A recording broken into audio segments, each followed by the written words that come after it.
inta badan dadka waa kuwa aan jeclayn inay arkaan masaska sababtoo ah waa kuwa khatartoodu ay badan tahay keeni kartana qaniinyadooda dhimasho degdeg ah balse waxaa jira masaska qaar ka mid ah oo aan wax sun ah lahayn haddaba sideed ku kala ogaan kartaa masaska kuwa sunta leh ee khatarta ah iyo kuwa aan sunta lahayn waxaa jira waxyaabo ay ku kala duwan yihiin aad ku kala garan karto marka koowaad waxaad ku kala garan kartaa masaska kuwa sunta leh madaxooda ayaa ah kuwa u samaysan qaab saddex gees ah oo luquntooda waxa ay ka weyn tahay madaxa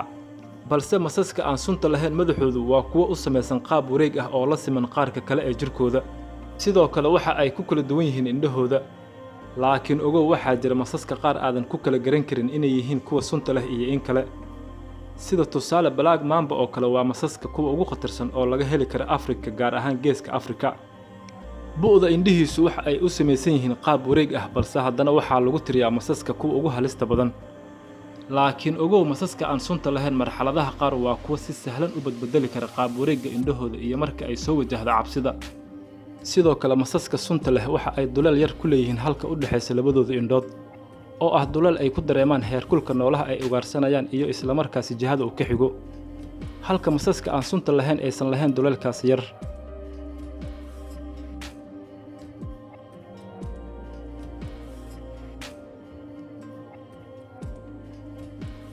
waxaa kaloo ay ku kala duwan yihiin xagga midabka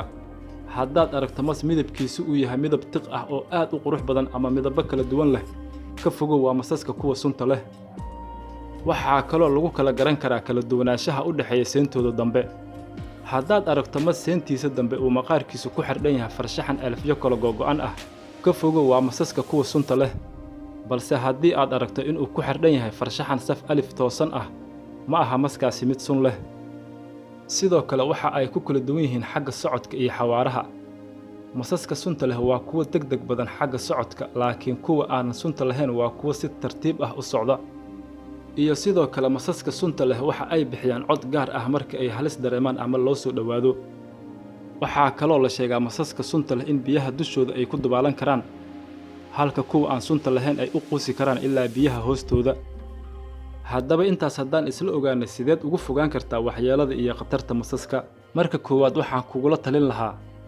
kow haddii aad degan tahay meel qashin iyo geedo iyo caleenta dhirta qalashay iyo cawska dhaadheer ay ku badan tahay iska nadiifi iskana jar cawska dhaadheer sababtoo ah waxaas oo dhan waxaa ku soo dhunta oo dega masaska midda labaad mar walba waa inaad xirataa kabo karka daboolan siiba ha xiranin kabaha sida dacaska iyo saandalka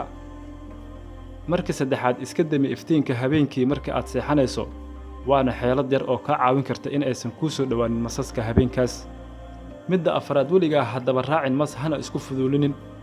taas waxa ay keeni kartaa in naftaada aad khatar geliso